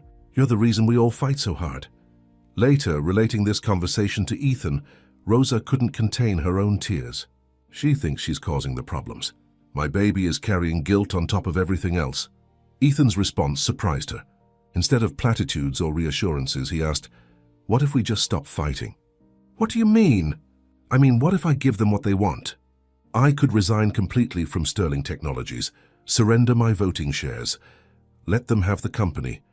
I've got enough personal resources to fund the foundation for decades. We could move somewhere quieter, away from Bennett and his coalition. Focus completely on Lily's treatment without all these distractions." Rosa studied him thoughtfully. "You would do that?" "Walk away from everything you've built?" In a heartbeat, Ethan said without hesitation. The company doesn't matter. The Foundation's public standing doesn't matter. All that matters is Lily getting better and us, this family we're becoming. The word family hung in the air between them, unexamined but profoundly significant. For the first time, Ethan had articulated what had been gradually forming through shared struggles and quiet moments of connection. This isn't a decision we can make tonight, Rosa said finally. But I'm tired of wealthy men in boardrooms and doctors with agendas making choices that affect my daughter. Whatever we decide together, as a family. The acknowledgement of that word, the acceptance of what they had become to each other, created a moment of perfect understanding between them. Regardless of what challenges lay ahead, they would face them not as benefactor and recipient, not as billionaire and cleaning woman, but as partners in the truest sense. As they sat in companionable silence, Rosa's phone chimed with a message. She checked it, her expression changing to confusion and then concern. "What is it?" Ethan asked. "It's from my cousin in Los Angeles," Rosa said slowly. "She says a man was asking questions about me and Lily, about our relationship with you." "What kind of questions?" "About where we lived before. About Lily's father." Rosa's voice hardened. "Michael hasn't been in the picture since before Lily was born. He signed away his rights when she was an infant." Ethan felt a chill of foreboding. Could he have seen the news coverage? About the Foundation? Maybe. Rosa's face reflected dawning realization. There have been articles mentioning Lily, the treatment, the resources being committed. "I'll have security increased immediately," Ethan said, already reaching for his phone. "And I'll have our legal team pull all the documentation regarding Michael's parental rights, just to be safe." Neither voiced their shared fear that after conquering medical committees, corporate boards, and public opinion, they might now face a challenge from the one person who could claim a biological right to determine Lily's care. A father who had abandoned her, but might now see value in reclaiming his role. The confrontation they feared arrived on a sunny Wednesday afternoon. Ethan was at the Foundation reviewing new research data when his security team alerted him to a disturbance at Rosa and Lily's apartment. By the time he arrived, the scene was already tense. Michael Donovan stood in the living room, his posture aggressive despite the calm tone he was attempting to maintain. With his worn leather jacket and 3-day stubble, he looked like a man trying to project toughness to mask desperation. Rosa stood opposite him, positioned protectively between the visitor and Lily's bedroom door. "You have no right to be here," Rosa was saying as Ethan entered. "You signed the papers." So he walked away. "Things change," Michael replied, then noticed Ethan. His expression hardened. "So this is him? The billionaire playing daddy to my kid?" "Mr. Donovan," Ethan said evenly, "this isn't the way to handle whatever concerns you might have. Why don't we discuss this civilly without upsetting Lily?" "Lily's my daughter," Michael said, emphasizing the possessive. "Her welfare is my concern, not yours. And from what I've been reading, she's being used as some kind of medical guinea pig." Rosa's face flushed with anger. "Now you care about her welfare. Where were you for 7 years? Where were you when she was diagnosed? When she needed a father?" "I made mistakes," Michael admitted. "I was young, scared, not ready for responsibility. But that doesn't change biology. That's my blood in her veins." "Blood doesn't make you a father," Rosa shot back. "Being there does. Holding her when she cries does. Learning the names of all her medications does." Michael's gaze shifted calculatingly between Rosa and Ethan. "I've talked to a lawyer. As her biological father, I have rights. Rights that weren't properly protected when I signed those papers. I could challenge the experimental treatments. I could even petition for partial custody." The naked opportunism in his voice made his true motives transparent. This wasn't about Lily's welfare. It was about leverage, about extracting value from a situation he had previously abandoned. "What do you want, Michael?" Ethan asked directly. "Let's stop pretending this is about reconnecting with a daughter you've ignored for 7 years. Michael smiled thinly. "I want what any father would want. Compensation for missing my daughter's life. A trust fund for her future. And maybe something to help me get back on my feet so I can be the dad she deserves." Before either Rosa or Ethan could respond, a small voice came from the hallway. I remember you. All three adults turned to see Lily standing in her bedroom doorway, pale but composed. Despite her physical fragility, her eyes were sharp with recognition. You came to our old apartment once, she continued, looking directly at Michael. When I was 4, you smelled like beer and asked Mama for money. You didn't even know my name. Michael had the grace to look uncomfortable. People change, kid. I've gotten myself together, and now I hear you're sick. I want to help. No, Lily said with surprising firmness. You want money. I may be a child, but I'm not stupid. Rosa moved to her daughter's side. Lily, you should be resting. This isn't for you to worry about. But it is, Lily insisted. It's my life. My treatment. She looked at Michael without fear. You're not my dad. Biology isn't what makes someone a father. The simplicity and clarity of her statement seemed to fill the room. Michael's confident posture faltered slightly in the face of this unexpected resistance from a child. Listen, kid, he began. No, you listen, Lily interrupted, her voice growing stronger. A real father stays when things are hard. A real father learns about Kaplan-Morrison syndrome and enzyme replacement therapy. A real father holds your hand during infusions and doesn't care if you throw up on his expensive shoes. Her gaze shifted meaningfully to Ethan, whose eyes had filled with unexpected tears at her words. Michael's expression hardened. Very touching. But the courts don't care about greeting card sentiments. They care about legal rights and biological connections. Then we'll see you in court, Rosa said with quiet determination, where we can discuss your history of abandonment, missed child support payments, and sudden interest that coincides perfectly with news coverage of Ethan's foundation. Security personnel appeared at the apartment door, summoned by a silent alarm Ethan had triggered upon arrival. Mr. Donovan was just leaving, Ethan told them calmly. As Michael was escorted out, he called back over his shoulder, "This isn't over. Not by a long shot." The threat hung in the air after his departure, casting a shadow over the sanctuary they had created. Lily, exhausted by the confrontation, allowed Rosa to lead her back to bed.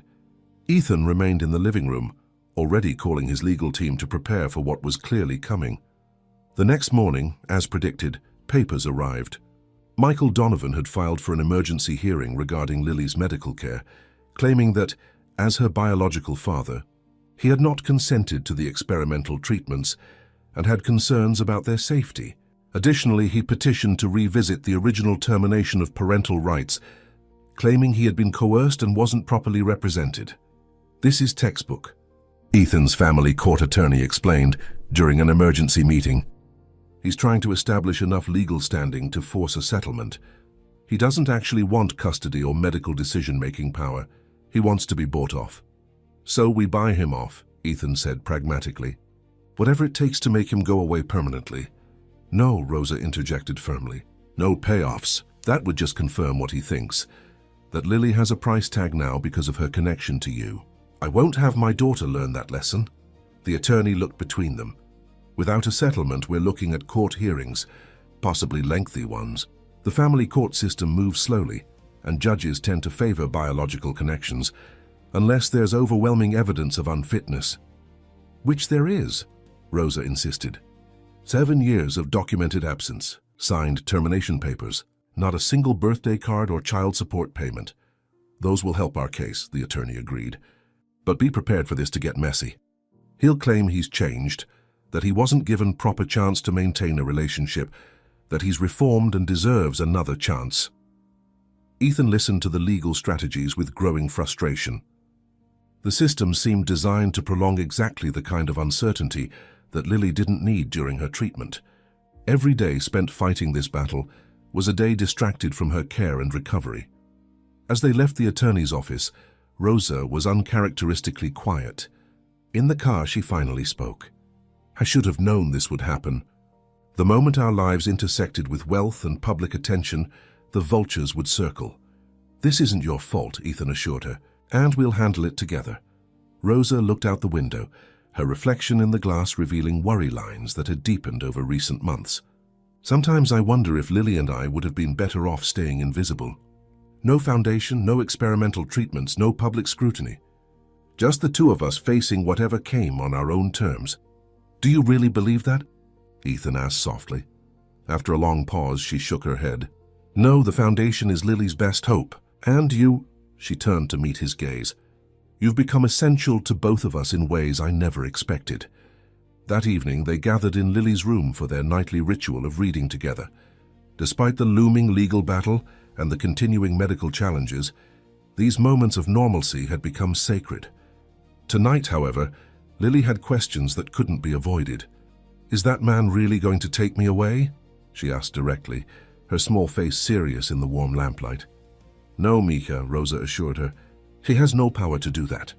But he's trying to stop my treatments, Lily persisted. I heard you talking. Ethan and Rosa exchanged glances, silently debating how much to share. Finally, Ethan sat on the edge of the bed. Lily, sometimes adults fight over what they think is best, or over what they want. But I promise you, your mom and I won't let anything interrupt your care. I know what he really wants, Lily said with uncomfortable perceptiveness. Money. Because people think you have endless money. Ethan, that's part of it, Ethan acknowledged, never one to patronize her intelligence. I've been thinking, Lily continued, her expression thoughtful beyond her years. Maybe I should talk to the judge myself. I may be 7, but I know who has been there for me and who hasn't. I know who loves me and who just wants to use me. Rosa began to object, protective instincts flaring. Lily, you don't need to involve yourself in these adult problems. But they're not just adult problems, Mama, Lily interrupted gently. They're my problems too. My life, my treatment, my family. She looked between Rosa and Ethan. My real family. The preliminary hearing was scheduled for the following week. In preparation, Ethan's legal team gathered extensive documentation, medical records demonstrating the careful protocols surrounding Lily's treatment, expert testimonials regarding the ethical oversight, and comprehensive evidence of Michael Donovan's absence from Lily's life. Rosa contributed a meticulous record she had maintained of every attempt to involve Michael over the years, unanswered letters, returned birthday cards, documented phone calls that went unreturned. Her natural organizational abilities, previously channeled into managing cleaning schedules and Lily's medical appointments, now served to build an airtight case against Michael's sudden claims of parental concern. The night before the hearing, Ethan found himself unable to sleep. The stakes felt impossibly high. While his attorneys were confident, the family court system was unpredictable, with judges who sometimes favored biological connections over practical realities. The thought of Lily's treatment being interrupted, or her life being further disrupted by legal proceedings, filled him with cold dread. Around midnight, he heard a soft knock at his bedroom door. Rosa stood in the hallway, similarly sleepless in a simple robe over pajamas. I can't stop thinking, she admitted as he invited her in. About tomorrow. About what might happen. We have the strongest possible case, Ethan assured her, though his own anxiety belied his confident words. Rosa sat on the edge of the bed, her normally perfect posture giving way to exhaustion. It's not just the hearing. It's everything. The treatments that make her so sick. The foundation battles. And now this. Sometimes I wonder how much more any of us can take. Without thinking, Ethan took her hand. Whatever happens tomorrow, whatever challenges come next, we'll face them together. I'm not going anywhere, Rosa, not ever. She looked at their joined hands, then up at his face. Why? Why would someone like you tie yourself to this much complication, this much pain? You could have walked away at any point. Most men would have. Because I love you, Ethan said simply, the words emerging with a certainty that surprised even him. Both of you. You've become my family. You're the only real family I've ever known. Rosa's eyes filled with tears, but she didn't look away.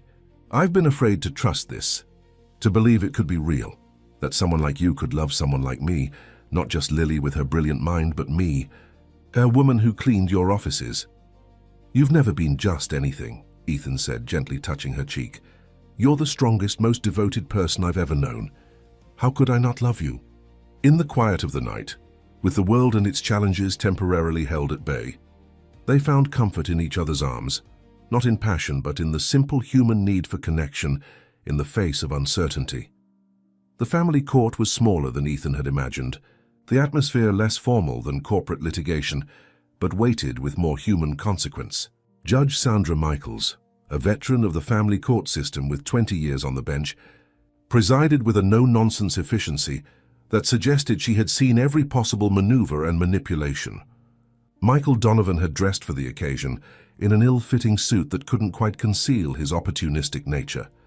His attorney, clearly working on contingency with hopes of a substantial settlement, presented arguments about a father's rights, about mistakes made in youth, about the natural biological bond that deserved recognition regardless of past failures. Ethan's legal team countered with methodical documentation of Michael's absence, the terminated parental rights, and most importantly, the medical necessity of continuing Lily's current treatment without interruption. Medical experts testified to the careful ethical oversight, the promising preliminary results, and the dangers of disrupting the protocol. Throughout the proceedings, Lily sat between Rosa and Ethan, remarkably composed, despite the clinical discussion of her condition and care. She listened attentively as adults argued about her future, occasionally whispering questions that demonstrated her understanding of both the legal and medical aspects being debated. After several hours of testimony, Judge Michaels addressed the courtroom. "Before I make my ruling, I understand that Lily Martinez has requested to speak. While this is unusual given her age, I've reviewed the evaluations of her cognitive maturity and find her capable of expressing relevant views." She looked directly at Lily. "Would you still like to address the court, young lady?" Lily nodded and stood, smoothing her simple blue dress with hands that trembled slightly from her condition rather than nerves. Rosa had braided her hair that morning, and she looked both vulnerable and determined as she faced the judge. "Your Honor," she began in a clear voice that carried through the courtroom, "I know I'm only 7, but I understand what's happening here today. This man," she gestured toward Michael without looking at him, "is not my father in any way that matters. He never taught me to read or helped me with homework. He wasn't there when I was diagnosed or when I started treatments that make me really sick sometimes." She paused, gathering her thoughts with remarkable poise. "My real family is my mum, who works harder than anyone I know, and Ethan, who changed his whole life to help me get better. They're the ones who stay up all night when I have fevers from my medicine. They're the ones who know all my doctors' names and what all my medications do." Lily turned slightly to look directly at Michael for the first time. "You can't just decide to be a father when it might get you money. Being a parent means being there when everything falls apart. It means holding someone's hand even when they throw up on your shoes. It means loving them enough to put them before yourself." She turned back to the judge. "I need to continue my treatments without interruption. The doctors say timing is really important, and I need to do it with the people who have been there every step of the way. Please don't let this man who doesn't even know what medicines I take make decisions about my care just because we share DNA." A profound silence followed her words. Even Michael's attorney seemed momentarily lost for a rebuttal. Judge Michaels studied Lily with undisguised respect before addressing the courtroom again. "I've heard enough. This court will take a 30-minute recess before delivering its ruling." The half hour of waiting felt interminable. Rosa held Lily close, whispering praise for her courage. Ethan maintained a protective presence beside them, fielding concerned glances from his legal team who, despite their confidence in the case, knew that family court could be unpredictable. When Judge Michaels returned, her expression was resolute. "In the matter of parental rights and medical decision-making authority for Lily Martinez, this court finds as follows." She looked directly at Michael. "Mr. Donovan, your petition to reinstate parental rights is denied. Your voluntary termination 7 years ago, followed by consistent absence from the child's life, established a pattern that cannot be credibly attributed to misunderstanding or lack of representation." She turned to address Rosa and Ethan. "Ms. Martinez, your sole legal and physical custody is affirmed. The court finds that the medical protocol currently administered through the Lilly Foundation meets all ethical requirements and may continue without interruption." Relief washed over them in palpable waves. But Judge Michaels wasn't finished. "Furthermore," she continued, "I'm taking the unusual step of granting Mr. Sterling's petition for legal status as Lily's medical conservator. This will allow him to participate officially in medical decisions alongside Ms. Martinez, given his significant involvement in her care." The judge's gaze softened slightly as she addressed Lily directly. "A young lady, this court has rarely encountered a child with your extraordinary maturity and clarity. Your voice has been heard and respected in these proceedings." As they left the courthouse, Michael attempted one final confrontation, approaching them on the steps with barely contained anger. "This isn't over. There are other courts, other ways to establish my rights." "It is over, Michael," Rosa interrupted with quiet finality. "Judge Michaels was very clear. And if you continue to harass us, we'll pursue a restraining order." He stared at them, the determined mother, the protective billionaire, and the remarkably composed child between them, and something in his expression shifted, as if he finally recognized the futility of his efforts against the formidable unit they had become. Without another word, he turned and walked away, his receding figure a visual representation of the threat that had temporarily loomed over their fragile family. That evening, celebration mingled with exhaustion as they returned to Rosa's apartment. Lily, drained by the emotional day, fell asleep early, leaving Rosa and Ethan alone on the small balcony that had become their nightly retreat. "I've been thinking," Ethan said after a comfortable silence, "about what happens next, about making permanent what Judge Michaels recognized today." Rosa looked at him questioningly. "I'd like to formally adopt Lily," he continued, "with your permission, of course, to become her legal father in every sense that matters." Rosa's eyes widened slightly. "That's a significant step." "It is, Ethan." "Agreed, but it's one I want to take." Today in that courtroom, watching Lily stand up for what family really means, it clarified everything for me. He reached into his pocket and withdrew a small velvet box. "And there's something else I want to ask. Something I've been thinking about for months now." Rosa's breath caught as he opened the box to reveal a ring, not the ostentatious diamond one might expect from a billionaire, but a simple platinum band with a subtle pattern etched into its surface. "This was made from the nameplate that used to hang outside my office," Ethan explained. "I had it melted down and reformed, a symbol of how meeting you and Lily transformed everything about my life, took what was cold and corporate, and made it into something meaningful." He took her hand gently. "Rosa Martinez, would you do me the extraordinary honor of becoming my wife, of making official what we've already become, a family?" Tears filled Rosa's eyes, but they were different from the tears of worry and fear that had dominated recent months. "Are you sure? Your world is so different from mine. The people in your life, your colleagues, your investors, none of them matter," Ethan interrupted gently. "The only opinions I care about are yours and Lily's. The rest of the world can adjust or not. It makes no difference to me." Rosa looked at the ring, this perfect symbol of transformation, and then at the man who had entered their lives in the most unexpected, that way and become essential to their existence. "Yes," she said simply. "Yes to being your wife. Yes to letting you be Lily's father. Yes to facing whatever comes next together." As they sealed their commitment with a kiss, the path ahead remained challenging. Lily's treatment would continue with its physical tolls and uncertain outcomes. The foundation would face ongoing opposition from established medical interests. The business world would continue to question Ethan's priorities. But in that moment, none of those challenges seemed insurmountable. They had found in each other the strength that comes from chosen family, from bonds forged not through obligation or biology, but through love expressed in daily acts of presence and care. 5 years later, the grounds of the Helios Medical Village sprawled across 30 acres of repurposed industrial land in South San Francisco. What had once been abandoned warehouses and manufacturing facilities had been transformed into a comprehensive medical campus, dedicated to children with rare diseases and their families.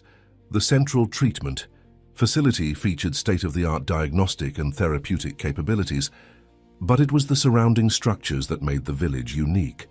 Comfortable residential units for families during extended treatment periods, educational facilities for patients and siblings, recreational spaces designed to accommodate children with varying physical limitations, and comprehensive support services addressing everything from nutritional needs to legal advocacy.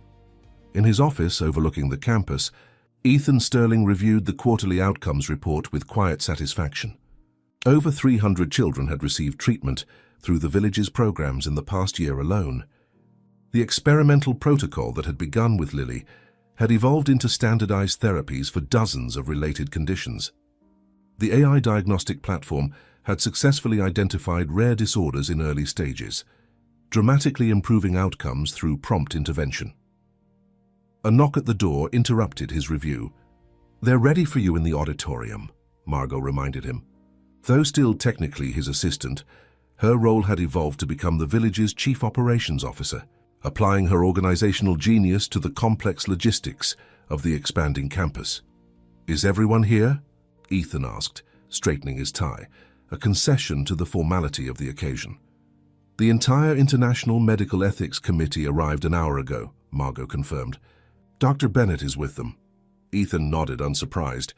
Lawrence Bennett had maintained his opposition to the Helios Initiative for years, though his tactics had evolved from outright antagonism to more subtle resistance through regulatory channels. His appointment to the International Committee overseeing experimental treatments had been a calculated move to maintain scrutiny over the village's operations. "And the family?" Ethan asked. Margot's expression softened. "Rosa's helping Lily prepare her presentation. They're already backstage."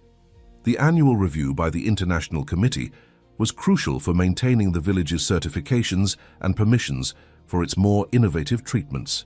This year's evaluation carried particular significance as they sought approval for expanding their protocols to international satellite facilities.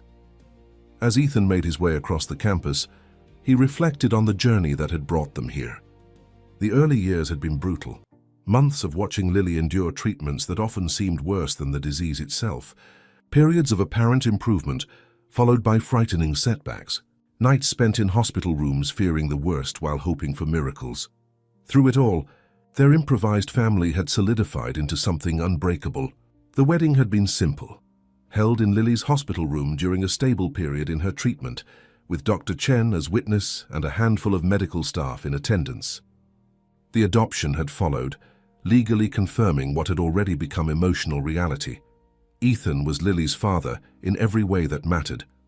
The foundation had evolved alongside their family, growing from a single focused research initiative into the comprehensive Helios Medical Village.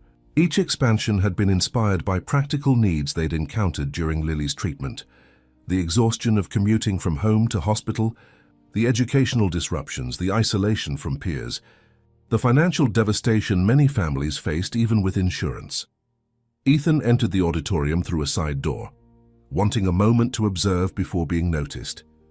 The space was filled with medical professionals, researchers, ethics committee members, and representatives from health organizations worldwide. At the podium, Dr. Chen was delivering preliminary remarks about the village's integrated approach to rare disease management. "Our philosophy is simple," she was saying. "Treat the whole child and the whole family, not just the disease. Medical interventions alone aren't enough when we're asking families to restructure their entire lives around complex treatment protocols." Ethan spotted Rosa in the front row, her natural elegance enhanced by the confidence she'd developed as the village's director of family services. The former cleaning woman now supervised a department of 50 professionals, providing comprehensive support to patient families, bringing her unique perspective as both a parent and a medical caregiver to program development. And beside her sat 12-year-old Lily, still small for her age due to the lasting effects of her condition, but vibrant and alert in ways that had once seemed impossible. Her hair, grown back after the treatments that had once caused it to fall out, was pulled back in a practical ponytail. She reviewed notes on a tablet, occasionally looking up to smile encouragingly at Dr. Chen. The sight of his daughter, healthy, engaged, alive, still struck Ethan with waves of gratitude that sometimes threatened to overwhelm him. The experimental protocol had eventually succeeded beyond their most optimistic projections. While Lily would always have certain limitations and require maintenance therapy, the progressive deterioration had been halted and many symptoms reversed. She attended the village's specialized school, excelling academically despite frequent absences for her continuing role in research. Dr. Chen concluded her introduction. "And now, to present the patient outcomes portion of our review, I'm pleased to introduce someone uniquely qualified to speak to both the medical and personal dimensions of our work. Ladies and gentlemen, Lily Sterling Martinez. A murmur of interest ran through the audience as Lily approached the podium. Though they had heard about the remarkable child at the heart of the Helios story, many were seeing her in person for the first time. Adjusting the microphone to her height, still a necessity, she surveyed the crowd with composure that belied her years. "Good morning," she began, her voice clear and confident. 5 years ago, I was diagnosed with Kaplan-Morrison syndrome. At that time, the prognosis was severe neurological deterioration with limited life expectancy. Today, I stand before you as both a patient in sustained remission and a participant in ongoing research to extend similar outcomes to others. She proceeded to present detailed outcome data with the precision of a seasoned researcher, navigating complex medical terminology with remarkable ease. The audience's initial indulgent smiles gave way to genuine engagement as they recognized they were hearing from a legitimate scientific mind, regardless of its young vessel. While statistical outcomes are important, Lily continued after completing the data presentation, they don't capture the human reality of rare disease treatment. With the committee's permission, I'd like to introduce some of my fellow patients who represent the true measure of the village's impact. At her signal, a side door opened. A group of children of various ages entered, some walking independently, others using mobility aids, a few in wheelchairs. Each wore a t-shirt bearing the name of their rare condition across the front, and on the back the words, "More than my diagnosis," in bold letters. Mason Williams, age 8, Hurler. Syndrome, Lily introduced as a small boy stepped forward. Diagnosed at age 3, given a life expectancy of 10 years, now stabilized through enzyme replacement therapy developed through our collaborative research with Boston Children's Hospital.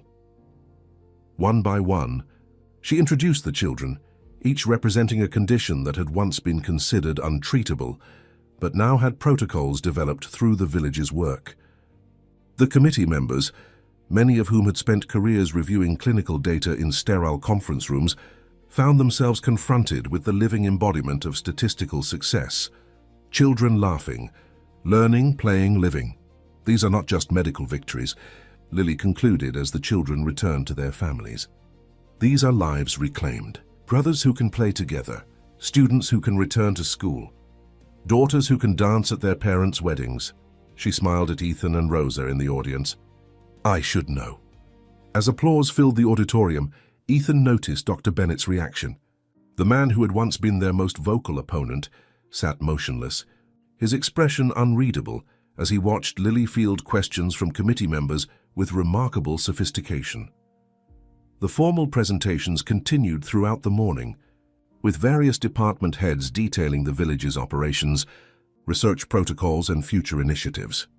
By lunch break, the mood among the committee members was noticeably positive, with many engaging village staff in detailed discussions about potentially implementing similar models in their home countries. During the lunch reception, Ethan found himself face-to-face with Dr. Bennett for the first time in several years. The older physician had aged visibly, the silver in his hair now completely white, deep lines etched around his eyes. Impressive operation you've built here. Sterling, Bennett said after an awkward moment, far more comprehensive than I would have anticipated. Thank you, Ethan replied neutrally, unsure if this was the beginning of another critique. Bennett seemed to struggle with his next words. Your daughter is remarkable. Her grasp of the medical concepts, her ability to communicate them. He shook his head slightly. Extraordinary. She is, Ethan agreed, parental pride evident despite his caution. I was wrong, Bennett said suddenly, the words appearing to surprise even himself. Not about everything. There were legitimate concerns about process and precedent. But about your motivations, your commitment. I assumed this was, he gestured vaguely, a billionaire's vanity project. A temporary diversion that would fade when the challenges mounted or the novelty wore off. Ethan studied the man who had caused them so much difficulty in the early days. It was never about novelty. It was about family. About love. Bennett nodded slowly. I see that now. And the results speak for themselves. He hesitated before continuing. The committee's preliminary assessment is overwhelmingly positive. Your international expansion will be approved. Won't be opposing it." Before Ethan could respond, they were interrupted by a small commotion nearby. A boy of about 10 had approached Lily, who was speaking with committee members. He looked nervous but determined. "You're Lily Sterling Martinez, right?" They overheard him ask. "The girl they named the enzyme treatment after?" Lily smiled warmly. "That's me, though I keep telling them they should name things after the scientists who do the actual work. I just started the LSM protocol last month," the boy said, pulling up his sleeve to show an infusion port similar to the one Lily had worn for years. "My doctor said you were the first person to ever try it." "I was," Lily confirmed. "It's tough at first, but it gets easier. The side effects usually settle down after the third treatment. Did you feel scared?" the boy asked, his voice dropping to a near whisper. Lily considered this seriously. "Terrified sometimes, but it helps to understand what's happening, to know why you feel bad sometimes after treatments, and to remember that feeling bad temporarily is part of getting better permanently. My mom and dad are scared all the time," the boy confided. "They try not to show it, but I can tell." "Mine too," Lily said, gesturing toward where Rosa and Ethan stood. "Parents are like that, but you know what helps them? When they see us being brave. Not pretending everything's fine, but facing the hard stuff one day at a time." The boy nodded, seeming to absorb this wisdom. Will you be at the kids' group later? My parents said there's a special program for patients." "I help run it," Lily confirmed. "We've got games and projects planned. Nothing boring or babyish, I promise." As the boy returned to his parents, Ethan felt Rosa's hand slip into his. She had approached quietly during the exchange, and her eyes shimmered with unshed tears as she watched their daughter's natural empathy in action. "She's going to change the world," Rosa said softly. "Not just through her medical work, but through her heart." The afternoon session focused on the village's future plans, including the development of regional satellite facilities in partnership with established medical centers worldwide. The most ambitious proposal involved creating standardized protocols that could be implemented in resource-limited settings, bringing advanced diagnostics and treatments to children regardless of geography or economics. As executive director, Ethan delivered the vision statement, but he was no longer the driving force behind the village's evolution. That role had gradually shifted to a leadership team that included Rosa, Dr. Chen, and increasingly Lily herself, whose unique perspective as both patient and emerging researcher shaped the organization's priorities. When the formal presentations concluded, the committee chair announced that they would deliver their final assessment the following morning. The assembled staff dispersed to their various duties, while Ethan, Rosa, and Lily returned to their home, a modest house within walking distance of the village, chosen specifically for its normalcy rather than ostentation. "Do you think they'll approve everything?" Lily asked over dinner, her fork pushing pasta around her plate with the slight tremor that remained as a permanent reminder of her condition. "The international partnerships seemed well received," Ethan observed. "Even Dr. Bennett appeared supportive." "I saw you talking with him," Rosa noted. "That seemed civilized." Ethan smiled slightly. "He actually admitted he was wrong about us, at least partially." "People can change," Lily said thoughtfully, "like Mason's mom. Remember how angry she was when he was first diagnosed? Now she's one of our best parent advocates."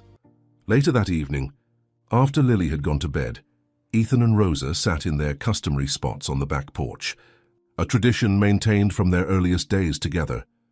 Though they could have afforded any home imaginable, they had chosen to live modestly, redirecting Ethan's personal fortune primarily toward expanding the village's reach. "I received an interesting call today," Rosa said, curled comfortably against Ethan's side, "from that family in Argentina, with the twins who both have the enzyme deficiency. They're arriving next week for evaluation." "That's wonderful," Ethan replied. "The new protocol should be perfectly suited for their condition." "There's more," Rosa continued. "The local doctors identified their condition using our remote diagnostic platform, the one that's based on the original Helios AI system." Ethan nodded, understanding the significance. What had begun as a desperate attempt to save one child had evolved into tools and treatments helping children worldwide. The personal had become universal without losing its human center. "I've been thinking about something Lily said earlier," Rosa mused. "To that boy with the infusion port, About facing the hard stuff one day at a time. It struck me that's exactly what we've done these past 5 years. She gets her wisdom from her mother, Ethan said, kissing the top of Rosa's head. Rosa smiled. And her stubbornness from her father. The comfortable silence that followed reflected the ease of a relationship that had weathered extraordinary challenges. From their unlikely beginning, a billionaire saved by a cleaning woman's daughter, they had forged something neither could have imagined, a family defined not by convention, but by choice, commitment and unwavering presence through life's hardest moments. The following morning brought the committee's formal assessment. As expected, they granted full approval for the village's international expansion, with Dr. Bennett himself praising the extraordinary commitment to ethical standards and patient-centered care that characterized the operation. As the committee members departed, Lily approached Ethan and Rosa with unusual hesitation in her expression. "I need to tell you something," she said, a hint of nervousness in her voice. "I've been working on an application for the Young Medical Researchers Program at Johns Hopkins for next summer." Rosa and Ethan exchanged glances of surprise. Their daughter had always been academically gifted, but this prestigious program typically accepted only high school students with exceptional scientific aptitude. "That's a very competitive program," Ethan said carefully. "I know," Lily acknowledged. "But Dr. Chen helped me with the application. She thinks my research on patient experience as a factor in treatment compliance might be compelling enough to overcome the age restrictions." "Is this something you really want?" Rosa asked, studying her daughter's expression. Lily nodded, her eyes bright with purpose. "I want to help develop the next generation of treatments, not just for Kaplan Morrison, but for all the conditions we haven't solved yet. There are still so many kids without options." In that moment, Ethan saw clearly the trajectory that had begun 5 years earlier when a small girl had taken command in a room full of paralyzed billionaires. The medical knowledge she had absorbed as a curious child, the personal experience of serious illness, and the unique perspective of growing up within a medical research environment had shaped her into something extraordinary, a bridge between patient experience and scientific innovation. "Then we'll support you completely," he promised. "Whatever you need." 2 months later, a letter arrived bearing the Johns Hopkins insignia. Lily insisted on opening it privately in her room, emerging sometime later with reddened eyes but a composed expression. "I got in," she announced simply. "Provisional acceptance, contingent on maintaining my health, markers, and completing some prerequisite coursework." The celebration that followed included not just their immediate family but the extended one they had created, Dr. Chen and key village staff, patients who had become friends, researchers who had mentored Lily, and even some committee members who had remained in contact. In many ways, it was a gathering that represented the essence of what they had built, a community united by common purpose rather than conventional connections. As guests mingled throughout their home, Ethan found himself momentarily alone in the kitchen, reflecting on the improbable journey from that conference room floor to this moment of quiet triumph. Rosa joined him, her intuition for his moods as precise as ever. "Penny for your thoughts," she said, slipping her arm around his waist. "I was just thinking about how it all began," Ethan replied. "How close I came to missing all of this. If I hadn't collapsed that day, if Lily hadn't been there, if I hadn't broken the rules by bringing her to work," Rosa added with a smile. "Sometimes the best things in life start with breaking the rules," Ethan observed, pulling her closer. From the living room came the sound of Lily's voice, animated as she described her research plans to an attentive Dr. Bennett, whose early opposition had gradually transformed into reluctant respect and eventually genuine admiration for the family's accomplishments. "We should rejoin the party," Rosa suggested, though she made no immediate move to leave the quiet of the kitchen. "In a minute," Ethan said, savoring the moment of reflection. "I just want to remember this feeling. Where we started, where we are now, how extraordinarily lucky I am." Rosa looked up at him with the directness that had first captured his attention years ago. "Not luck," she corrected gently. "Love. It was love that saved you in that conference room. Lily's compassion for a stranger in distress. Love that kept us fighting through the treatments and setbacks. Love that built the village and everything it represents. As they rejoined their guests, Ethan watched Lily move through the room with a quiet confidence born of overcoming extraordinary challenges. She was still small for her age, still bore the physical markers of her condition in subtle tremors and occasional fatigue, but these limitations had shaped rather than defined her. In her earnest interactions with younger patients, her thoughtful discussions with medical professionals, and her gentle teasing of her parents, he saw the emergence of a remarkable young woman who embodied the very purpose the village existed to serve, not just survival, but thriving. Later that evening, as the celebration wound down, Lily found a quiet moment with both her parents on the back porch that had witnessed so many of their family's pivotal conversations. "I've been thinking about something," she said, her expression contemplative in the soft outdoor lighting, "about what to say in my personal statement for the program. They want to know what inspired my interest in medicine." "That's easy," Ethan smiled. "You've been fascinated by medicine since before I met you." Lily nodded. "But it's different now. Before it was just interesting, like solving puzzles. Now it's personal. I understand what it means when treatments fail, or when they succeed but leave lasting effects. I know what it feels like to be the subject of medical discussions, not just the reader of medical books." Rosa reached for her daughter's hand. "That perspective will make you a better researcher, Mija. A better doctor someday if that's what you choose." "I think it will be," Lily said with quiet certainty. "But not just any doctor. I want to specialize in rare pediatric conditions, to help build a system where no child is told there's nothing we can do just because their disease isn't common enough to attract research dollars." Her words echoed the mission that had guided their family's transformation and the village's development. What had begun as a desperate attempt to save one beloved child had evolved into a vision for transforming pediatric medicine for all children facing rare diseases.